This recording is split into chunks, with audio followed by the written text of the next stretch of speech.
Voilà, on va maintenant arriver à las preguntas. Comment hacer una pregunta, poser une question. Vous voyez, on fait une question en espagnol. Hacer una pregunta, le verbe hacer, c'est faire. On ne dit pas littéralement poser, mais hacer. Ok. Maintenant, vous voyez, on évolue petit à petit. Je vous montre du vocabulaire. Je sais que vous vous posez des questions sur les temps, les verbes, etc. Mais ça, on le fera dans le module 3. Pour l'instant, je veux vraiment que vous voyez les mots, les phrases typiques pour que vous soyez à même d'avoir tout le vocabulaire indispensable. Et ensuite, on rentrera dans le vif du sujet des conjugaisons, de la grammaire, afin de vous équiper au mieux pour discuter au quotidien, en fait. Ok, c'est pour ça qu'on commence à aborder, parce que là, on arrive sur la fin du module 2, avec les interrogations, les manières donc de poser des questions. Donc, comme en français, on peut poser une question avec où étais-tu, avec quand, avec comment, avec quoi, avec que, combien, pourquoi, etc. Donc là, je vous donne tous ces mots en espagnol. Vous voyez que je vous mets à chaque fois le début avec le point d'interrogation et le point d'interrogation à la fin. Comme je vous l'ai dit plusieurs fois, ce n'est pas nécessaire de les écrire tout le temps au début, mais c'est vrai que c'est un signe indicateur de question, quoi. Donc c'est là où c'est intelligent en espagnol. Vous n'êtes pas obligé de le mettre, ce n'est pas une faute si vous ne le mettez pas à tout début de phrase. Les natifs le font pas tout le temps, je vous rassure. Ok?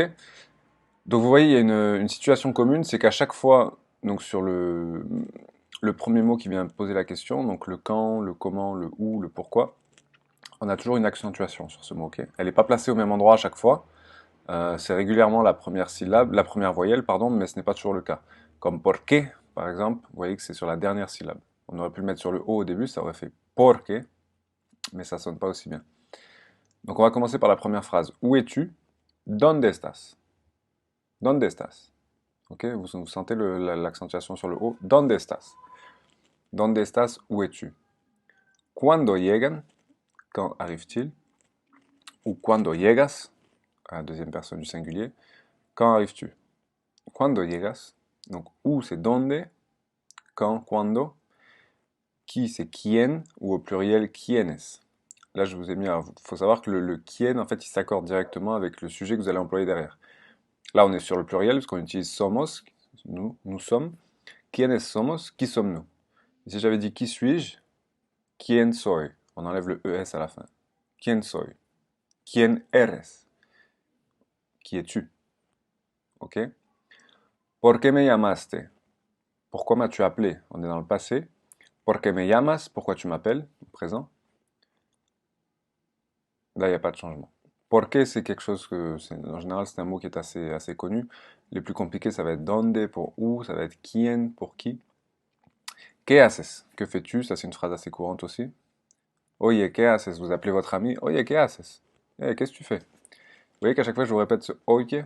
Oye, en fait, ça veut dire littéralement écoute, mais c'est un vrai tic de langage que je vous ferai, je pense, des vidéos exprès sur les tics de langage et les expressions. C'est un vrai tic de langage qui vient s'insérer dans les phrases du quotidien, dans le vocabulaire courant, en fait. Oye, ¿qué haces? Hey, ¿qué haces? Que fais-tu? C'est une question très fréquente des latinos. Ils peuvent vous l'écrire sur un message, ils peuvent vous le dire par appel. Très fréquent. Oye, ¿qué haces? C'est même des fois une question qui est plus posée que comment vas-tu, c'est que fais-tu? Comment te llamas? Comment tu t'appelles? Ça vous connaissez. Comment te llamas? Comment me llamo? Quanto cuesta? Vous allez dans un magasin, combien ça coûte? Quanto cuesta? Quanto cuesta esa chaqueta? Cette veste? Quanto cuesta ese vestido? Cette robe? ¿Cuál es el precio, por favor? Donc une autre façon de demander, c'est quel est le prix? Ok? Donc là, on a vraiment abordé tous les différents types de questions, commençant par pourquoi, par comment, par combien, par quel, qui, quand, où, comment. D'accord? Donc je vous laisserai revenir là-dessus, on va passer à la suite. Là, je vous ai inséré quelque chose d'assez particulier. Je vous ai mis 12 manières de demander comment ça va. Parce que c'est vrai que comment ça va, on peut le dire de plein de façons. Il y en a encore d'autres, hein, je ne vous ai pas tout mis, mais c'est vraiment les 12 façons les plus répandues que vous pouvez vous attendre à entendre dans un pays. Ok. Quand vous allez aller en Espagne, ou vous l'avez peut-être déjà remarqué, ou en Amérique du Sud, vous allez entendre régulièrement ces questions-là, plus que le simple comment estás que vous entendez souvent, ou le qué tal en Espagne. ¿Qué tal? ¿Cómo estás? On va peut-être vous le dire aussi au passé. ¿Cómo has estado? Quand vous n'avez pas vu un ami depuis longtemps ou une personne depuis longtemps, c'est une phrase très utile qui fait très natif en fait, hein. Vous allez vraiment passer pour un local. ¿Cómo has estado? Sous-entendu, comment as-tu été en fait jusqu'à présent? Comment as-tu été jusqu'à présent puisque ça fait longtemps que je t'ai pas vu. Le ¿cómo estás? C'est plus quelqu'un que vous voyez régulièrement. ¿Cómo estás? ¿Cómo vas? ¿Cómo vas? Qui se rapproche du français. ¿Cómo anda? ¿Cómo andas? Anda, c'est le verbe andar qui veut dire marcher. Donc en gros, c'est comment vont les affaires, comment vont les choses, pardon. Comment tu marches en ce moment. Donc c'est très typique ça aussi. Comment anda? Mais c'est quelque chose que vous ne pouvez pas dire en entrant dans un magasin ou dans une entreprise à vos collègues de bureau. C'est plus un ami très proche. Comment anda? Oui, comment anda? ¿Qué tal? Et au passé, ¿qué tal te ha ido? C'est pareil que comment has estado? ¿Qué tal te ha ido? C'est-à-dire comment se sont passées les choses jusqu'à présent, sous-entendu. Ok? C'est une très belle phrase ça. ¿Cómo te ha ido? ¿Qué tal te ha ido? ¿Cómo te ha ido? ¿Cómo has estado? Ok? Tout ça c'est possible. ¿Qué tal estás? Plus que qué tal estás? C'est encore plus. Le qué tal c'est quoi de neuf et qué tal estás c'est quoi de neuf, comment es-tu quoi en gros. C'est des tournures assez typiques et difficilement traductibles en fait.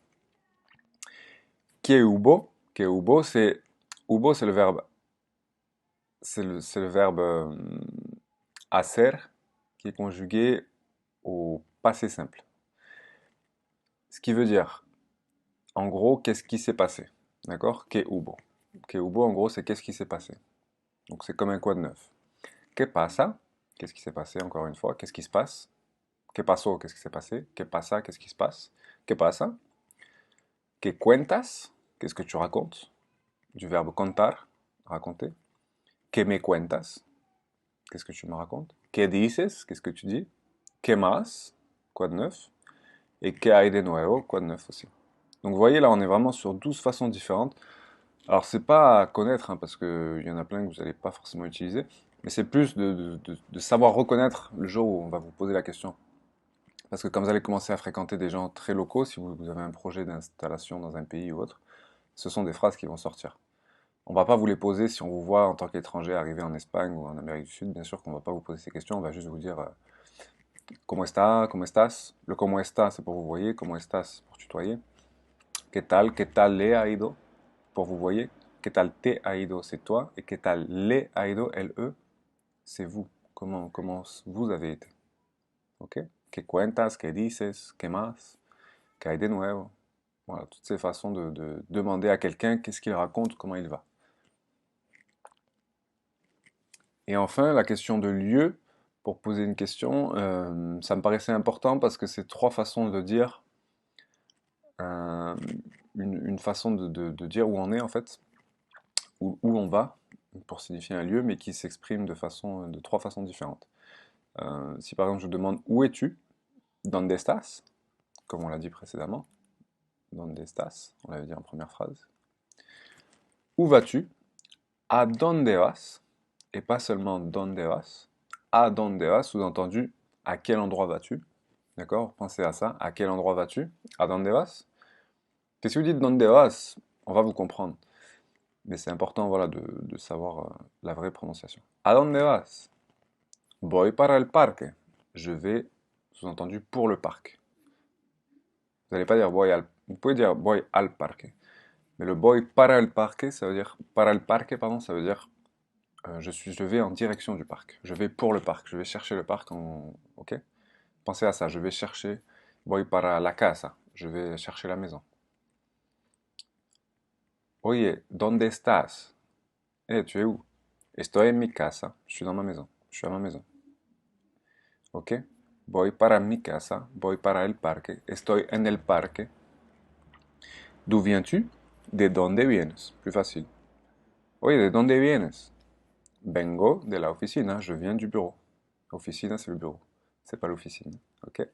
Vengo de la oficina. Vengo de la casa. Vengo del parque. Je viens du parc. Je viens de la maison. Ok? Voilà, je tenais à préciser cette petite nuance parce qu'on me l'avait demandé sur une leçon que j'avais enseignée et du coup je voulais l'insérer dans les petites précisions. On va passer à l'exercice. Alors aujourd'hui, l'exercice, il est très libre. C'est-à-dire qu'en fait, j'aimerais que vous, que toi, tu me trouves trois questions à me poser. Voilà. Pose-moi trois questions, peu importe les questions. Ne serait-ce que quel âge as-tu, comment vas-tu, que fais-tu, pourquoi ci, pourquoi ça, comment as-tu fait ci. Voilà, essayez de trouver un peu des phrases plus ou moins compliquées. Essayez de varier les difficultés parce que c'est vraiment pour vous après que ça va servir au quotidien, ok? C'est vraiment pour vous faire travailler sur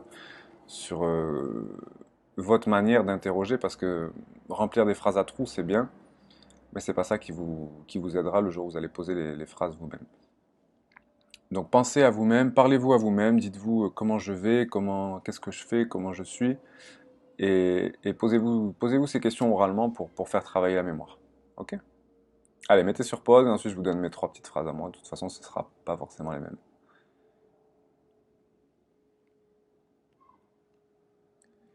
Donc voici ma solution, mais c'est pas vraiment une solution parce que plusieurs réponses étaient possibles. ¿Cuál es la capital de Francia? Quelle est la capitale de la France? ¿Cómo lo sabes? Comment le sais-tu? ¿Y dónde viven tus amigos? Où vivent tes amis? D'accord? Trois questions simples. À la limite, le plus difficile, c'est le qual. Quel? ¿Cuál es la capital de Francia? Vous voyez, capitale, il n'y a pas de E à la fin. Et on ne dit pas de la Francia, on dit de Francia, d'Espagne, de Russia.